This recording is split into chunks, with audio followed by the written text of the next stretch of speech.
Shri Saneesh Kumar Joseph 9 minute. Sir, ഞാൻ ഈ ബഡ്ജറ്റിനെ പിന്തുണയ്ക്കുകയാണ്. പരിമിതമായ വിഭവങ്ങൾ ഉപയോഗിച്ച് സർവതല സ്പർശിയും വികസനോന്മുഖവുമായ ഒരു ബഡ്ജറ്റാണ് ബഹുമാനപ്പെട്ട മുഖ്യമന്ത്രി അവതരിപ്പിച്ചിട്ടുള്ളത്. ഉയർന്ന പൊതുക്കടം, വർദ്ധിച്ചു വരുന്ന ചെലവുകൾ, പരിമിതമായ ധനകാര്യ വിഹിതം എന്നീ വെല്ലുവിളികൾക്കിടയിലാണ് ഈ ജനപ്രിയ ബഡ്ജറ്റ് അവതരിപ്പിക്കപ്പെട്ടിട്ടുള്ളത്. സംസ്ഥാനത്തെ ഗുരുതര സാമ്പത്തിക സാഹചര്യം ധവളപത്രത്തിലൂടെ വെളിപ്പെട്ടതാണ്. ചാലക്കുടിയുടെ ദീർഘകാല ആവശ്യമായ റവന്യൂ ടവറിന് 11 കോടി രൂപയും, പനമ്പള്ളി ഗോവിന്ദമേനോൻ സ്മാരകത്തിന് 1 കോടി രൂപയും, അതിരപ്പള്ളി വിനോദസഞ്ചാര കേന്ദ്രത്തിൽ പ്രകൃതി സൗഹൃദ ലൈറ്റിംഗ് പദ്ധതിക്കായി 5 കോടി രൂപയും ഉൾപ്പെടെ നിരവധി പദ്ധതികൾ ഈ ബഡ്ജറ്റിൽ അനുവദിച്ചതിന് ചാലക്കുടിയിലെ ജനങ്ങൾക്ക് വേണ്ടി ഞാൻ നന്ദി രേഖപ്പെടുത്തുകയാണ്. പറഞ്ഞ വാക്കിന് മൂല്യവും ഉറപ്പുമുണ്ടെന്ന് ജനങ്ങളോട് വ്യക്തമാക്കിയാണ് ഈ സർക്കാർ അധികാരമേറ്റത്. സർക്കാരിൻ്റെ മധുവിധ കാലത്ത് തന്നെ പറഞ്ഞ വാഗ്ദാനങ്ങൾ നിറവേറ്റുവാൻ കാണിക്കുന്ന ശ്രമം ശ്ലാഘനീയമാണ്. വയോജനങ്ങൾക്കായി പ്രത്യേക വകുപ്പ് രൂപീകരിക്കുന്ന വാഗ്ദാനം ആദ്യ മന്ത്രിസഭാ യോഗത്തിൽ തന്നെ പാലിച്ചു. വകുപ്പിൻ്റെ പ്രവർത്തനങ്ങൾക്കായി ബഡ്ജറ്റിൽ 10 കോടി രൂപയും അനുവദിച്ചു. സ്ത്രീകൾക്ക് KSRTC സൗജന്യ യാത്ര എന്ന വാക്ക് പാലിച്ചു. ഇതിനായി ബഡ്ജറ്റിൽ 600 കോടി രൂപ നീക്കിവെച്ചു. അടിസ്ഥാന തൊഴിൽ മേഖലയിൽ പ്രവർത്തിക്കുന്ന സാധാരണക്കാരായ സ്ത്രീകൾക്കും ഗ്രാമങ്ങളിൽ നിന്ന് നഗരങ്ങളിലെ സ്വകാര്യ സ്ഥാപനങ്ങളിൽ ജോലി ചെയ്യുന്നവർക്കും തുടങ്ങി എല്ലാ സ്ത്രീകൾക്കും ഇതിൻ്റെ പ്രയോജനം ലഭിക്കും. എല്ലാ കുടുംബങ്ങൾക്കും 25 ലക്ഷം രൂപയുടെ സൗജന്യ ആരോഗ്യ സുരക്ഷ നൽകുന്ന ഉമ്മൻചാണ്ടി ഇൻഷുറൻസ് പദ്ധതി രോഗികൾക്കും ജീവിത സായാഹ്നത്തിൽ എത്തി നിൽക്കുന്ന വയോജനങ്ങൾക്കും ഏറെ ആശ്വാസം പകരും. ബഡ്ജറ്റിൽ പ്രഖ്യാപിച്ചതിലൂടെ UDFിൻ്റെ ഇന്ദിരാ ഗ്യാരണ്ടി വാഗ്ദാനമാണ് നടപ്പിലാവുന്നത്. പദ്ധതിയുടെ പ്രാരംഭ പ്രവർത്തനങ്ങൾക്കായി നീക്കിവച്ചിരിക്കുന്നത് 10 കോടി രൂപയാണ്.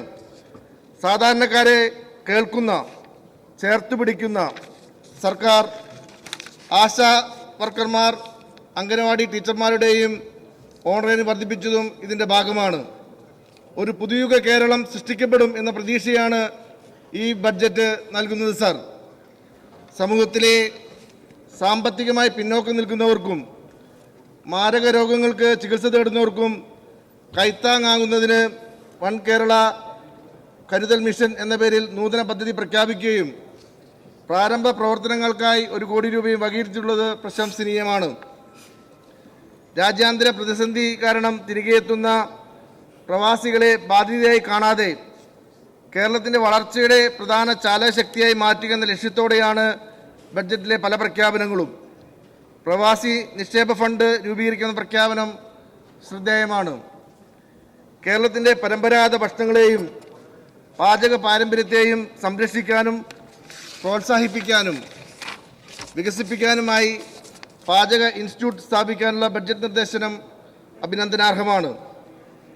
ആഗോള സമ്പദ് വ്യവസ്ഥയ്ക്കനുസൃതമായി യുവജനങ്ങളെ സജ്ജരാക്കുന്നതിനുള്ള വിദ്യാഭ്യാസ നൈപുണ്യ വികസന സംവിധാനങ്ങളുടെ പ്രഖ്യാപനങ്ങൾക്കും പൊതുവിദ്യാഭ്യാസ മേഖലയ്ക്കും വലിയ പ്രാധാന്യമാണ് ബഡ്ജറ്റിൽ നൽകിയിട്ടുള്ളത്.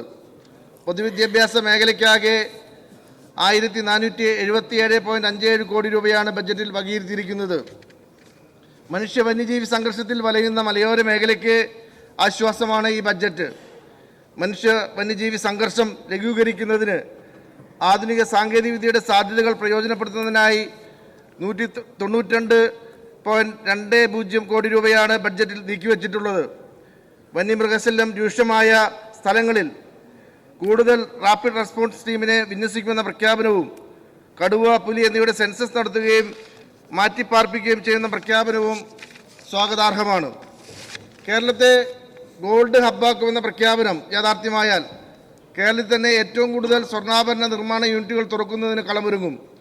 വൻതോതിൽ നിക്ഷേപമെത്താനും ആയിരക്കണക്കിന് തൊഴിലവസരങ്ങൾ സൃഷ്ടിക്കപ്പെടാനും കേരള തനിമയുള്ള ആഭരണ ഡിസൈനുകൾ ലോകതലത്തിലേക്ക് എത്താനും ഇത് സഹായിക്കും.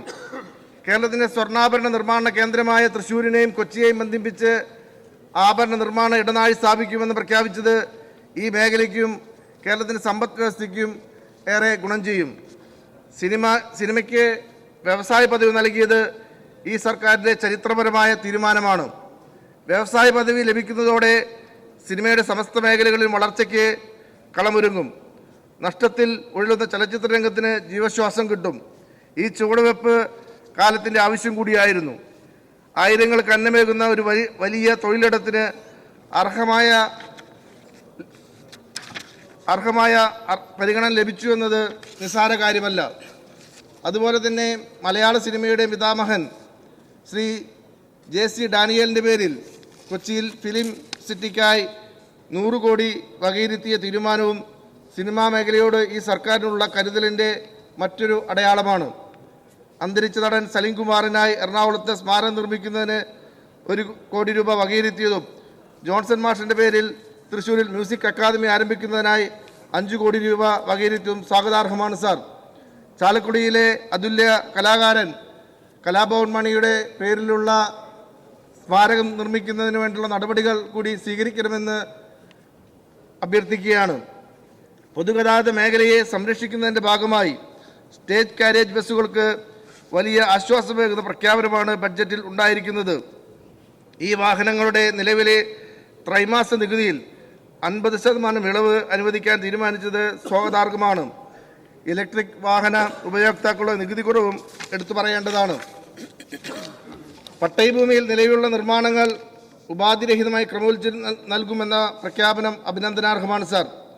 വർഷങ്ങളായി പട്ടയമില്ലാതെ 3 തലമുറകളായി ഇറിഗേഷൻ ഭൂമി, വനഭൂമി അടക്കം താമസിക്കുന്നവരെ പട്ടയം കൊടുക്കുന്നതിനും പട്ടയഭൂമിയിൽ കർഷകർ വെച്ചുപിടിപ്പിച്ച മരങ്ങൾ മുറിക്കുന്നതിനുള്ള നടപടികൾ അവർക്ക് അനുമതി കൊടുക്കുന്നതിനുള്ള നടപടികൾ കൂടി സ്വീകരിക്കണം സാർ. നിലവിൽ കൊച്ചി മെട്രോയുടെ 3ാം ഘട്ടം അങ്കമാലി വരെയാണ്. 3ാം ഘട്ടം ഇൻഫോ പാർക്ക് 4ാം ഫേസായി ഉയർത്തിയ കൊരട്ടി വരെ നീട്ടുന്നുള്ള നടപടികൾ സ്വീകരിക്കണം സാർ. മുൻപൊരു ഗവൺമെൻറ്റും നേരിടാത്ത വിധത്തിലുള്ള ധനപരമായ വെല്ലുവിളികളും സാമ്പത്തിക പ്രയാസങ്ങളുമാണ് ഈ ഗവൺമെൻറ് അഭിമുഖീകരിക്കുന്നത്. എന്നിട്ടും 1 രൂപയുടെ പോലും നികുതി വർദ്ധിപ്പിക്കാതെ പരിമിതികൾക്കുള്ളിൽ നിന്നുകൊണ്ട് ഒരു പുതുയുഗ കേരളം സൃഷ്ടിക്കാനുള്ള പദ്ധതികളാണ് ഈ ബഡ്ജറ്റിൽ വിഭാവനം ചെയ്തിട്ടുള്ളത്. സമ്പദ് വ്യവസ്ഥയെ ഉത്തേജിപ്പിച്ച് നിക്ഷേപങ്ങൾ വർദ്ധിപ്പിച്ച് അതുവഴി തൊഴിലവസരങ്ങൾ സൃഷ്ടിച്ച് ഖജനാവ് നിറയ്ക്കാനാണ് ഈ ബഡ്ജറ്റ് ലക്ഷ്യമിടുന്നത്. ഖജനാവിൽ എത്തുന്ന പണം ഉപയോഗിച്ച് സമ്പത്തിൻ്റെ നീതിപൂർവമായ വിതരണം നടത്തുകയും സാധാരണക്കാരെയും പാർശ്വവൽക്കരിക്കപ്പെടുകയും ചേർത്ത് നിർത്തുകയുമാണ് ഈ ബഡ്ജറ്റിൻ്റെ വിശാലമായ ലക്ഷ്യം.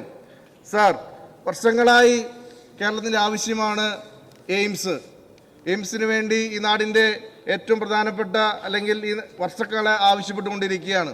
എയിംസിന് അനുയോജ്യമായ സ്ഥലം ചാലക്കുടി നിയോജകമണ്ഡലത്തിലെ കൊരട്ടിയിൽ സർക്കാരിൻ്റെ തന്നെ കൈവശമുണ്ട്. കേന്ദ്ര ഗവൺമെൻറ്റിൻ്റെയും സംസ്ഥാന സർക്കാരിൻ്റെയും കയ്യിൽ 250 ഏക്കർ ഭൂമി നിലവിലുണ്ട്. ഒരു ഭൂമി പോലും അക്വയർ ചെയ്യാതെ പ്രത്യേകിച്ച് കാസർഗോഡ് മുതൽ അല്ലെങ്കിൽ തിരുവനന്തപുരത്ത് മുതൽ വരെയുള്ള ആളുകൾക്ക് ഏറ്റവും എളുപ്പത്തിൽ എത്തിച്ചേരാവുന്ന ഒരു പ്രദേശമാണ്. കേന്ദ്ര സർക്കാർ അതിനുവേണ്ടി നിഷ്കർഷിച്ചിട്ടുള്ള എല്ലാ മാനദണ്ഡങ്ങളും പാലിക്കുന്ന അതിനനുകൂലമായ അല്ലെങ്കിൽ ഈ നാടിന് ഏറ്റവും ആവശ്യമായ എയിംസ് സ്ഥാപിക്കാൻ കൊരട്ടിയിൽ സ്ഥാപിക്കുന്നതിന് വേണ്ടിയുള്ള നടപടികൾ കൂടി ഈ ഗവൺമെൻറ് സ്വീകരിക്കണമെന്ന് അഭ്യർത്ഥിക്കുകയാണ് സാർ. ഈ ജനങ്ങൾക്ക് വലിയ പ്രതീക്ഷയോടുകൂടി ഒരു പുതുയുഗ കേരളം കെട്ടിപ്പടുക്കുന്നതിന് വേണ്ടി ആ അർത്ഥത്തിൽ ഇവിടെ അവതരിപ്പിച്ച ഈ ബഡ്ജറ്റിനെ ഞാൻ പിന്തുണയ്ക്കുന്നു സാർ.